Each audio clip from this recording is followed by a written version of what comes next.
सोचो एक ऐसा राजा जिसके पास 45 रोज रॉयस गाड़ियां थी और उसके गले में दुनिया का सबसे महंगा नेकलेस चमकता था, जिसके महल में रात भर महफिलें चलती थी और लोग इस राजा के बारे में कहते हैं इस राजा की जिंदगी किसी बॉलीवुड फिल्म से कम नहीं थी। लेकिन क्या वो सिर्फ एक अय्याश राजा था या फिर एक पावरफुल रूलर जो ब्रिटिश एम्पायर तक को इम्प्रेस करता था? हम बात करेंगे दोस्तों महाराजा भूपेंद्र सिंह की, एक ऐसे महाराजा की जिसकी जिंदगी में शान भी थी, राज भी थे और स्कैंडल भी। भूपेंद्र सिंह का जन्म 12 अक्टूबर 1891 को हुआ था पंजाब के पटियाला राजघराने में। उस वक्त पटियाला ब्रिटिश इंडिया के सबसे पावरफुल प्रिंसली स्टेट्स में से एक था। उनके पिता राजेंद्र सिंह ऑफ पटियाला जो खुद भी लग्जरी और रॉयल लाइफस्टाइल के लिए मशहूर थे। भूपेंद्र सिंह बचपन से ही रॉयल इन्वायरमेंट में बड़े हुए। सोने चांदी के महल, नौकर चाकर, अंग्रेजी टीचर, प्राइवेट ट्रेनिंग। उनकी जिंदगी आम लोगों से बिल्कुल अलग थी।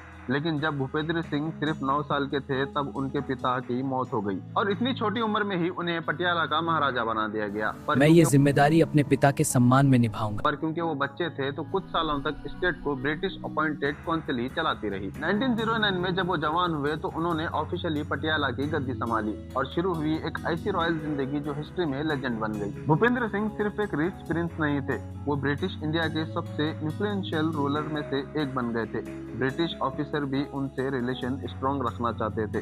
फर्स्ट वर्ल्ड वॉर के टाइम उन्होंने ब्रिटिश एम्पायर को सपोर्ट भी किया था। इसके बदले में उन्हें ब्रिटिश रिस्पेक्ट और रॉयल हॉनर्स दिए। उनके पास प्राइवेट आर्मी थी, रॉयल गार्ड्स थे, शिकार टीम थी और उनका पॉलिटिकल इन्फ्लुएंस बहुत स्ट्रॉन्ग था। पटियाला उस वक्त इतना पावरफुल था कि दूसरे राजघराने भी उनसे इम्प्रेस रहते थे। लेकिन जितनी बड़ी उनके पास पावर थी उतनी ही बड़ी उनकी लग्जरी की भूख।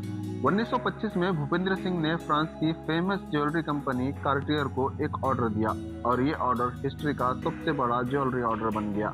इस नेकलेस का नाम था पटियाला नेकलेस। इसमें 2930 डायमंड्स, बर्मेस रूबीज और सेंटर में एक दुनिया का सबसे बड़ा येलो डायमंड में से एक डायमंड लगा था। आज के टाइम पे इसकी कीमत हजारों करोड़ों रुपए में मानी जाती है। जब महाराजा इस नेकलेस को पहनते थे तो लोग लिटरली उन्हें देखते रह जाते थे। ये नेकलेस सिर्फ एक ज्वेलरी नहीं था, उनके पावर का सिंबल था। लेकिन एक इंटरेस्टिंग बात यह है वो नेकलेस अचानक गायब हो गया। कैसे गायब हो गया आज तक किसी को नहीं पता। आज भी इसका ओरिजिनल वर्जन एक मिस्ट्री माना जाता है। भूपेंद्र सिंह को लग्जरी कार का ऑब्जेशन था। कहा जाता है उनके पास 45 रोल्स रॉयस गाड़ियां थी। उस जमाने में जब आम लोग साइकिल भी मुश्किल से देख पाते थे तब महाराजा के गैरेज में दुनिया की सबसे महंगी गाड़ियां खड़ी होती थी। और सिर्फ गाड़ियां ही नहीं, वो पहले इंडियन में से एक थे जिनके पास प्राइवेट एयरक्राफ्ट भी था। उन्होंने पटियाला में अपना प्राइवेट एयर स्ट्रिप भी बनवाया था। जो 1920s के इंडिया में जब प्लेन बहुत रेयर थे तब एक इंडियन महाराजा खुद प्राइवेट प्लेन यूज करता था। यह चीज दिखाती है कि उनकी वेल्थ कितनी अनइमेजिनेबल थी।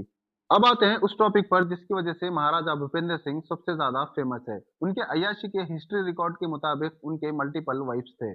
कुछ सोर्स कहते हैं 5 वाइफ और कई अनऑफिशियल स्टोरीज में कहा जाता है कि उनके महल में एक बड़ी हरम भी थी। लेकिन ध्यान रहे हरम और कुछ प्राइवेट लाइफ का हिस्ट्रिकल कोई स्ट्रॉन्ग प्रूफ नहीं मिलता।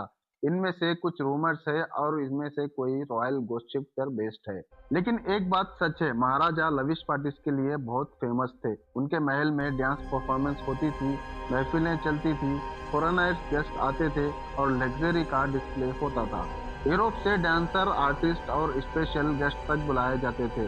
कहा जाता है कि उनकी पार्टीज में इतना पैसा उड़ाया जाता जितना कि आम आदमी अपनी पूरी जिंदगी में कमा नहीं पाता। भूपेंद्र सिंह सिर्फ लग्जरी लवर नहीं थे, उन्हें स्पोर्ट्स का भी बहुत शौक था, स्पेशली क्रिकेट। वो इंडियन क्रिकेट को बहुत सपोर्ट किया करते थे और खुद भी क्रिकेट से जुड़े हुए थे। पटियाला रॉयल फैमिली का क्रिकेट से बहुत ही स्ट्रॉन्ग कनेक्शन रहा है। उन्होंने प्लेयर्स को सपोर्ट किया, स्पोर्ट इंफ्रास्ट्रक्चर बनवाया और ब्रिटिश ऑफिसर के साथ मैचेस भी ऑर्गेनाइज किया। उस वक्त स्पोर्ट सिर्फ गेम नहीं था, ये रॉयल स्टेटस का एक सिंबल भी था। भूपेंद्र सिंह का लाइफ स्टाइल लिटरली मूवी जैसा था। उनका महल, huge garden, royal halls, important furniture, European decoration और प्राइसलेस पेंटिंग से भरे हुए थे।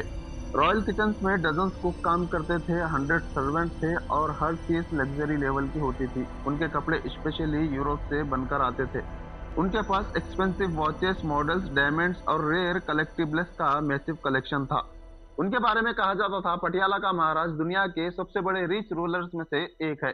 भूपेंद्र सिंह ब्रिटिश रूलर्स के बहुत ही क्लोज माने जाते थे। ब्रिटिश गवर्नमेंट उन्हें एक लॉयल रूलर के रूप में देखती थी। इसी वजह से उन्हें बहुत ही रॉयल रिस्पेक्ट मिलती थी। वो इंग्लैंड भी ट्रैवल करते थे, यूरोपियन इलाइट सोसाइटी का हिस्सा बनते थे और फॉरेन टूर पर लग्जरी एंटोरेज लेकर आते थे। कुछ इंडियन फ्रीडम सपोर्टर्स को लगता था कि वो प्रिंसली स्टेट्स ब्रिटिश के बहुत ही क्लोज थे। लेकिन दूसरी तरफ कुछ लोग भूपेंद्र सिंह को स्मार्ट पॉलिटिकल रूलर भी मानते थे, जो अपने स्टेट को पावरफुल बना रहा था। अब बात करते हैं उन डार्क रूमर्स की जो आज भी इंटरनेट पर वायरल रहते हैं, लेकिन इम्पोर्टेंट बात यह है उनमें से कई स्टोरी ऑफिशियली प्रूवन नहीं है। कहा जाता है कि महाराजा रॉयल प्राइवेट पार्टीज ऑर्गेनाइज करते थे, जहां बहुत ही एक्सक्लूसिव महफिलें होती थी। कुछ ओल्ड स्टोरीज में मेंशन मिलता है कि महल में सीक्रेट्स लग्जरी रूम भी थे।